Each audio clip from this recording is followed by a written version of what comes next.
Assalamualaikum warahmatullahi wabarakatuh. Anak-anakku kelas 7 yang Ibu sayangi, alhamdulillah pada hari ini kita dapat melaksanakan kegiatan MPLS secara daring ya. Mudah-mudahan kalian semangat. Apa kabar kalian semua? Semoga kalian berada dalam lindungan Allah Subhanahu wa taala ya. Kita semua diberikan kesehatan, kemudian keselamatan. Baik anak-anak, untuk pertemuan kali ini kita akan membahas tentang pengenalan kurikulum SNMPN 1 Pusaka Negara dan cara belajar jarak jauh. Nah, sebelumnya Ibu ucapkan selamat ya karena kalian sudah diterima di SMP 1 Pusaka Negara. Baik anak-anak, kita mulai saja untuk membahas kurikulum yang berlaku di sekolah kita, yaitu di SMP 1 Pusaka Negara. Dan sebelumnya sesuai dengan perkenalan kemarin ya, Ibu saya sendiri Yos Rosilawati. Pada pembahasan kita kali ini, yang pertama kita akan bahas tentang beban belajar. Kemudian yang kedua kita akan bahas struktur kurikulum. Yang ketiga tentang pembelajaran jarak jauh. Yang keempat tentang sistem penilaian. Dan yang kelima adalah cara belajar efektif. Ya.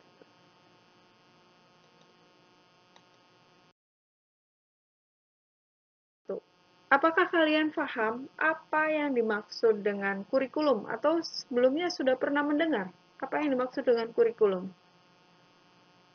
Iya, kurikulum di sini adalah seperangkat rencana atau sistem rencana dan pengaturan mengenai isi dan bahan pembelajaran yang merupakan pedoman dalam aktivitas belajar. Dan kurikulum yang digunakan di sekolah kita adalah kurikulum 2013. Ya. Kurikulum 2013 sesuai dengan yang disarankan. Nah, ada 3 hal yang ingin dicapai oleh kurikulum, yaitu karakter. Apa sih karakter? Nah, karakter ini dipersiapkan, jadi diharapkan nanti siswa memiliki karakter sehingga mereka bisa menghadapi lingkungan yang terus berubah, menjadi bekal bagaimana menghadapi lingkungan yang terus berubah. Selanjutnya kompetensi. Untuk kompetensi ya, kompetensi yang dimaksud di sini sesuai dengan kompetensi yang diharapkan di abad 21, yaitu kompetensi bisa berpikir kritis, ya, critical thinking, creative thinking, kemudian collaboration atau bisa berkolaborasi, dan juga communication, komunikasi. Itu suatu keniscayaan yang harus dimiliki oleh siswa dari mulai jenjang SD sampai dengan perguruan tinggi, diharapkan memiliki kompetensi abad 21. Ya, yang Ibu sebutkan tadi. Termasuk juga di sekolah kita. Nah, karena supaya kalian dapat menghadapi tantangan yang kompleks ke depannya. Nah, selanjutnya apa lagi? Yang ingin dicapai oleh kurikulum adalah literasi. Ya, literasi ini ada 7 literasi. Diharapkan kamu memiliki kemampuan di bidang literasi. Dari mulai literasi dasar sampai dengan literasi numerik, literasi digital, kemudian literasi secara verbal dan literasi lainnya. Nah, bagaimana sih beban belajar di SMP 1 Pusaka Negara? Nah, kalau pada kondisi normal, ya, itu 39 jam pelajaran terbagi menjadi 5 hari efektif. mulai dari hari Senin sampai dengan Jumat. Per jamnya berapa? 40 menit. Ya. Nah, kemudian beban belajar tersebut diantaranya secara terstruktur dan tidak terstruktur. Nah, secara terstruktur meliputi tatap muka dan penugasan, kemudian tidak terstruktur itu kegiatan mandiri. Jika misalnya dalam pelajaran IPS atau pelajaran PKN yang 3 jam, nah maka tatap muka selama 3 jam pelajaran atau 3 kali 40 menit ditambah dengan penugasan 40 menit dan kegiatan mandiri 40 menit. Jadi itu contoh untuk beban belajar, ya. Nah, bagaimana kalau kondisinya seperti kita sekarang? Kondisi pandemi yang tidak memungkinkan kita untuk bertatap muka. Nah, jadi beban belajar yang 39 jam per minggu itu dikurangi, ya. Dikurangi sehingga hanya 30 jam saja. Gitu ya, anak-anak.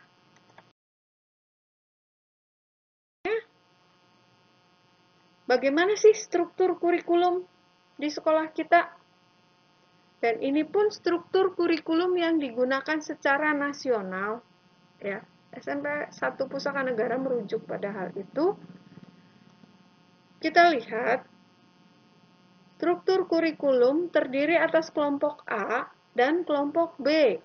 Kelompok A itu ada 7 mata pelajaran, kelompok B ada 4 mata pelajaran dengan muatan lokal.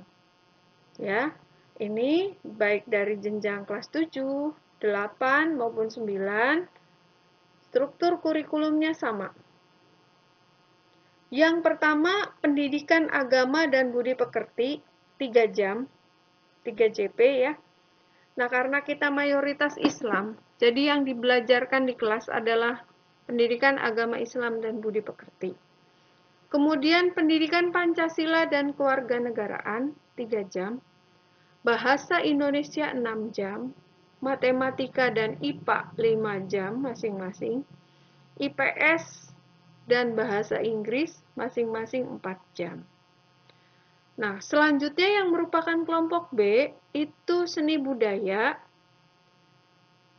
2 jam, pendidikan jasmani, olahraga dan kesehatan 3 jam, prakarya 2 jam, bahasa Sunda 2 jam, jumlah 39 jam.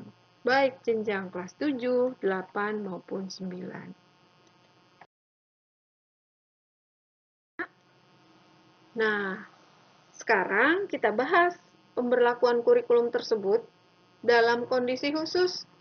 Yang dimaksud dengan kondisi khusus adalah kondisi ketika terjadi bencana. Kita kebetulan negara kita sekarang mendapatkan musibah, yaitu terjadinya pandemi penyebaran COVID-19. Ya.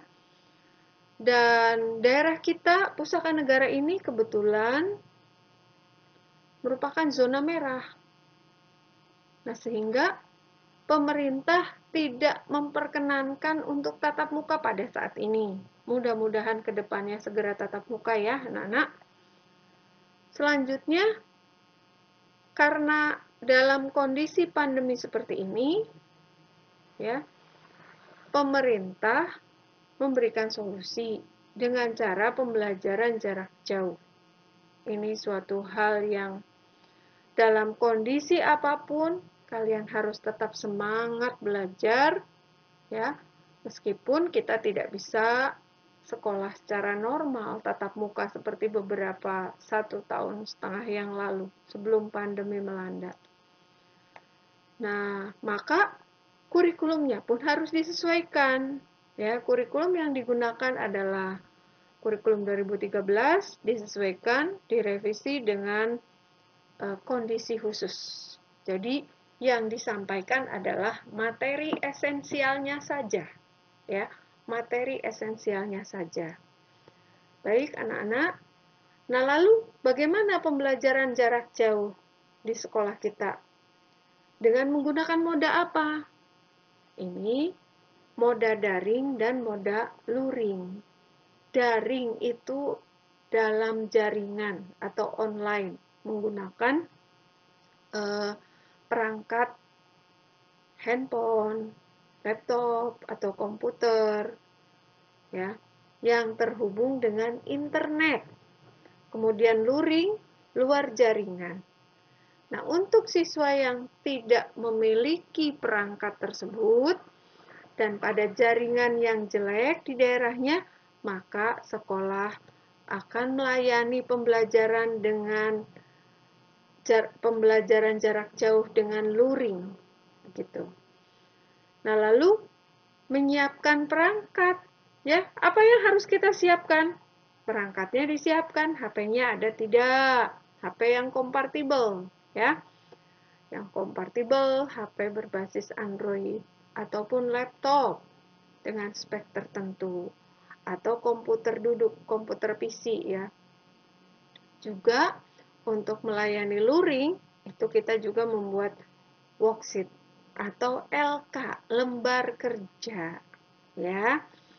Nah, kalau tadi modanya daring dan luring, nah sekarang harus ada apa saja di HP kalian?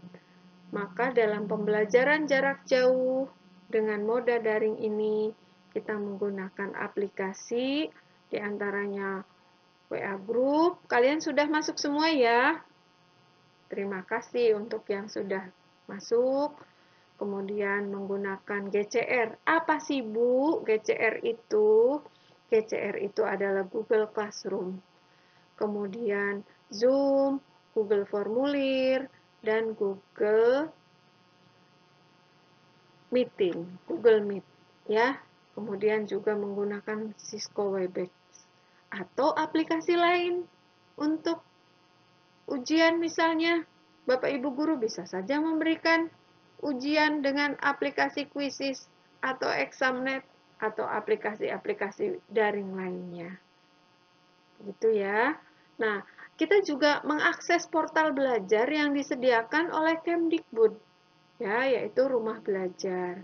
Dan kita pun, sekolah kita memiliki web yang bisa digunakan untuk belajar, yaitu di ruang belajarnya. Nah, kita lihat tadi modanya, moda daring, aplikasinya menggunakan perangkat lunak, yang digunakan berbasis internet dan menggunakan perangkat handphone, laptop, juga menggunakan portal pembelajaran, kemudian aplikasinya, tadi sudah kita bahas ya. Nah, bagaimana bahan ajarnya? Video bahan ajar kita bisa unggah di YouTube, di blog, ya, beberapa Bapak Ibu guru sudah menulis materi atau bahan ajar di blog pembelajaran. Nah, sehingga untuk mengakses semua itu kita membutuhkan akun Google, ya. Ini sering lupa. Kakak kelas kalian kelas 8 dan 9 sering lupa dengan akun Google-nya. Bagaimana sih cara membuat akun Google? Untuk membuat akun Google, kalian harus memiliki email terlebih dahulu. Email yang dibuat di Gmail. Nah, kita lanjut. Materinya, sekolah juga menyediakan buku paket dari perpustakaan. Kemudian modul dari Kemdikbud berupa e-book, ya, e-modul, gitu. Kemudian modul yang dibuat oleh guru, kemudian blog bahan ajar yang ditulis oleh Bapak Ibu guru. Jangan khawatir ya. Sebenarnya dengan PJJ ini untuk siswa yang rajin, siswa yang bisa mengakses, itu akan lebih tahu lebih dahulu dibandingkan dengan teman-temannya. Kemudian materi yang berupa e-book atau file yang wajib diunduh oleh siswa itu, ketika kalian membuka, kalian harus juga memiliki aplikasi untuk membukanya. Sehingga Ibu sarankan untuk menginstal aplikasi WPS dari Play Store ya. Nah, bagaimana jika pandeminya reda? Alhamdulillah, kalau pandemi reda, kita bisa tatap muka. Ya, tatap mukanya secara terbatas. Ya, jika ini daerah kita sudah zona hijau. Nah, bagaimana tatap muka terbatas? Masuk sebanyak 50% dari siswa. Kalau satu kelas 32 orang, maka siswa yang datang ke sekolah adalah 16 dalam kelas tersebut. Nah, sisanya bagaimana? Sisanya belajar secara daring. Jadi kita menggunakan blended ya, memadukan keduanya antara daring dan tatap muka secara terbatas. Gitu, paham ya anak-anak? Ini semuanya terjadwal ya. Tatap muka di sekolah itu terjadwal, bisa saja berdasarkan nomor ganjil genap atau urutan absen, begitu. Baik. Nah, sekarang gimana sih sistem penilaian dalam kurikulum 2013? Sistem penilaiannya seperti yang sudah kalian alami waktu SD, meliputi 3 aspek, aspek sikap, pengetahuan, kemudian keterampilan. Aspek sikap itu meliputi sikap sosial dan spiritual yang teknik penilaiannya menggunakan observasi, penilaian diri, penilaian antar teman, jurnal, kemudian anekdot atau catatan Bapak Ibu guru ketika mengajar, ya. Jadi Bapak Ibu guru ketika mengajar itu membuat penilaian-penilaian sikap sosial maupun sikap spiritual. Nah, lalu untuk pengetahuan itu ada penilaian lisan, tertulis, dan penugasan. Bagaimana dengan keterampilan? Nah, penilaian keterampilan meliputi kinerja, penilaian produk, penilaian proyek, penilaian portofolio. Nah, sekarang materi kita selanjutnya, langsung saja ya anak-anak. Bagaimana sih cara belajar yang efektif supaya kalian berhasil, supaya kalian mudah memahami materi pembelajaran? Ibu berikan tipsnya, ya. Nah, menurut psikolog di sini, kalian harus merasa butuh dulu dalam belajar. Saya tuh butuh, jadi tidak merasa terpaksa. Ya. Yang kedua, belajar dimanapun yang kita suka. Ada anak yang suka belajar di kamar atau di tempat ramai. Jadi, kondisikan semua itu. Kemudian, pelajari materi sedikit demi sedikit. Ya, jangan sistem kebut semalam atau SKS. Itu kayak dalang wayang yang manggung ya. Kalau SKS itu ya. Nah, kemudian membagi waktu untuk belajar. HP-nya jangan digunakan untuk main game terus, ya. Itu sayang kuota yang sudah diberikan oleh orang tua, bukannya digunakan untuk belajar, malah untuk main game. Ya, selanjutnya ajak teman untuk berdiskusi, tapi bukan ngerumpi, ya, bukan gibah, tapi berdiskusi tentang materi pelajaran. Nah, kemudian cari cara untuk membantu konsentrasi. Ada anak yang senang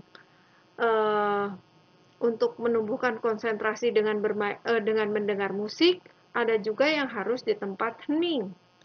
Begitu ya. Kemudian jangan malu bertanya. Nah, selanjutnya apa lagi, Bu? Selanjutnya, pahami, jangan hanya menghafal. Ya, harus paham. Ya, dengan cara apa? Ya, kamu bisa berpikir kreatif, berpikir kritis, kembangkan itu. Nah, bagaimana kalau kamu nilainya jelek atau gagal? Nggak bisa-bisa nih, terus, coba lagi, ya. Dan berusahalah untuk menyukai mata pelajaran dan manfaatkan fasilitas yang sudah diberikan oleh orang tuamu. Kemudian, membuat review, rangkuman, dan peta konsep. Nanti Ibu contohkan ya mengenai peta konsep. Buat kesimpulannya dan coba untuk latihan soal. Dan yang terpenting dari semua itu, selalu berdoa ya dan minta restu orang tua. Kemudian pada masa sekarang ini, kalian juga harus selalu menjaga protokol kesehatan. Baik anak-anakku yang Ibu banggakan, itu yang bisa Ibu sampaikan mengenai pengenalan kurikulum 2013 atau kurikulum tingkat satuan pendidikan di SMP 1 Pusaka Negara ya, dan cara belajar efektif. Mudah-mudahan kalian paham dan materi yang Ibu berikan ini bermanfaat. Wabillahi taufiq wal hidayah. Wassalamualaikum warahmatullahi wabarakatuh. Nah, kita ucapkan hamdalah bersama-sama. Alhamdulillahirobbilalamin.